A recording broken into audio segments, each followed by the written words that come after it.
So I saw Marco presentation. I can ask a question, right? We have time. You're in charge. Perfect. So I saw Marco was very obsessive about preservation of the petrosal vein. I want to ask Professor Sami, with your experience, petrosal vein, is it really necessary to preserve it, or we can sacrifice? I think it is a very serious question, because I have done more than 1,000 decompression of trigeminal and so. But I remember that one case of the dilated dandy vein, and I tried not to close it, but I tried to make smaller in order to take away the pressure, but just reducing the volume of the vein created post-operative complications. You know, so that you have to take into consideration. It is very, very important. You cannot rely to anything when you have a very extended volume of this vein and try to reduce the volume, because the brain needs this volume for circulation. And if you reduce that, you create. This is very, very important issue, what you are telling. And therefore, we must be very, very careful with enlarged venous system around the trigeminal nerve. Absolutely correct. Yeah. You have any questions from the audience? One question. I'm very impressed with your DBS experience. Will you ever go frameless? Not yet. We have frameless stereotactic. We have frameless puncture for biopsies. But in very small biopsies, for instance, we go with frame because we see the difference in hitting the target. Does anybody of you know what is the size of the subthalamic nucleus? You have an idea?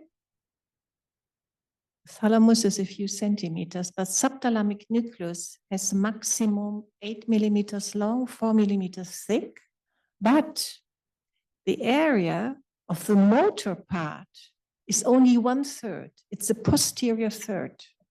So it's 3 millimeters, 2.5 millimeters area that we target from a distance of 6 to 7 centimeters from up here. So the risk, if we have a deviation of 1 or 2 degrees that we don't hit it, it's very high risk.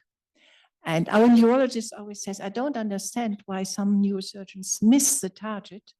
It seems as if a bunny with a wiggling tail.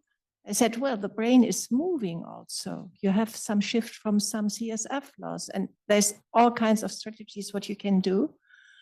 Until now, and with this target, I would not. And with the expectations, how correct the electrodes need to be placed to deliver really the optimum, no.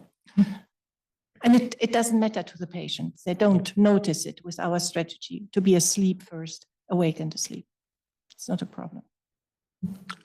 Cortula, quick question.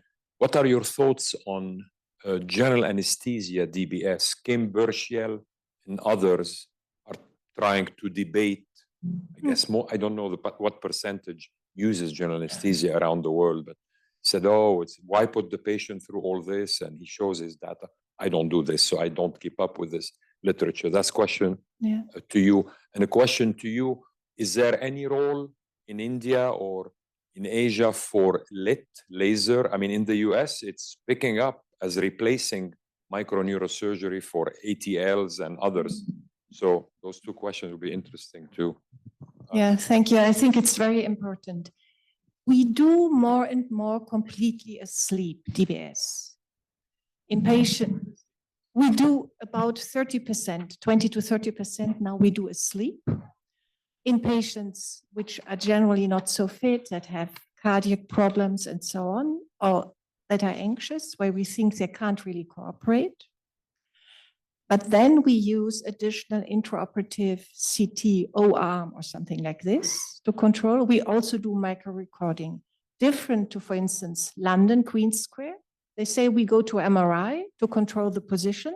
We have intraoperative MRI, and we are happy with the position, and we don't do intraoperative recording or testing. That saves not very much time, because in our hands, this testing is 1 hour to 1.5 hours, not more. And I think the final functional hit is still superior. And also the scientific importance of these recordings acutely online and then comparing them with the chronic sensing is very important. And this has really made the field of neuroscience and neurology emerging.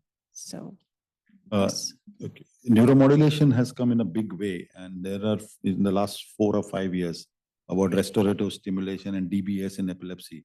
But we are dealing with more of structural epilepsy, and at the moment of time, the results are still modest in the neuromodulation. There are no long-term results, and we, as I just mentioned, we cannot take even a risk if we fail, and if we cannot better our earlier whatever standard of care that we are giving about temporal lobectomy or receptive disconnection, we would still be not very geared up to go for neuromodulation unless some results, long-term results come out.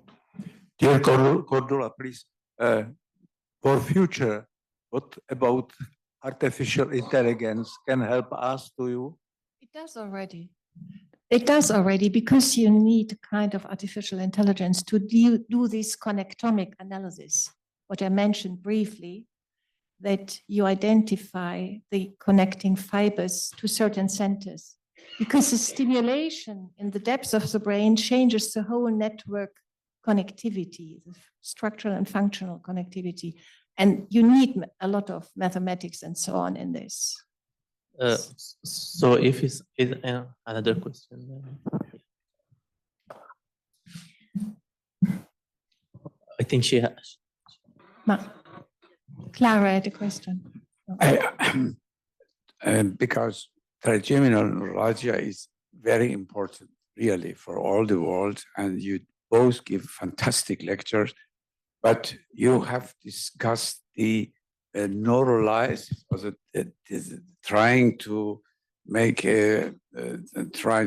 I said more than 30 years ago that I said, when we do the compression and the patient has still after the surgery pain, because you have done a fantastic surgery, good, but it didn't touch the nerve. And I said and recommended since more than 30 years, 40 years, we have to massage the trigeminal nerve. Say, hello, I am here. I want to be relaxed. You know, and this is what you have demonstrated. Fantastic. You know, that was the massage, what you have done, and the patient immediately is free. But in a hemifacial spots, it's a little bit different. Yeah, this is, I have done a massage there, but sometimes they have still some problem. And to you, as I demonstrated in my cases, the epilepsy, I have changed completely my mind about the epilepsy in general, because I don't believe anymore about monitoring and see discharge and say this is the location of the epilepsy. It is not. And I think millions of, I don't know, thousands of people have been operated unnecessarily in a normal area. Yes. Because the monitoring of the encephalography has demonstrated discharging pathological waves and said this is the. Now we have I have demonstrated cases that not necessarily when we have this discharge is the area. We have to look the origin where it is, and it is very difficult, as you have demonstrated in many cases. And that is something I wanted to say to all my colleagues. Please, you should look. I say that it must be belonging to the epilepsy PET scan. PET scan demonstrate the changes of the metabolism of the brain in areas that we don't see in MRI. We don't see in EEG. And that is probably the future. I'm sorry that I am talking about epilepsy. This is not my great field. We have a PET person That's also in not- on our. What is your opinion? Yes, sir. We have recently incorporated our PET professor into our service and all patients undergo PET. And we have found out that sometimes the PET is not synchronous, or it shows the metabolism, hypometabolism much larger than what the focus is. So it is used as for the prognostic point of view. And sometimes if it is asynchronous, we do not operate. Then we have to see alternative methods of controlling the seizures. Because we know that if we are going to operate that, if there is a asynchronous PET, we might not get that. We are looking at 80% seizure freedom rate. But the PET belongs to is a entire Yes. diagnosis. Yes, yes, in the epilepsy. yes, yes. That Okay. is my opinion. Yes, we do. Okay, we have But to you close. need another You have- two. you have- Question. You have 10 seconds. One last. I think she has been waiting. She was waiting. One quick question. One So last, very quick. in our CyberKnife technology and in our neuroimaging centers, we have motion sensitivity for our patients. And I'm wondering if you're thinking about incorporating that in I technology. didn't get it acoustically. I'm sorry? I didn't get it acoustically. In our CyberKnife and in our neuroimaging centers, we have automated sensors for movement for our patients, respiratory movement. And so it compensates as we either do imaging or we do CyberKnife. I'm wondering if that's something that's available to you to use in the future. But CyberKnife is a destructive therapy. What do you mean by this? I'm talking about the technology to sense movement. So we Yes. already have the technology to sense movement as we're Yes. doing treatments. Yes, So that's a very that's very important important. component. Yes, Yes. yes. We So are I- exploring all ways of doing this. Yes, yes, you're right. Thanks to our speakers. We are moving to the next session. Thank you very much.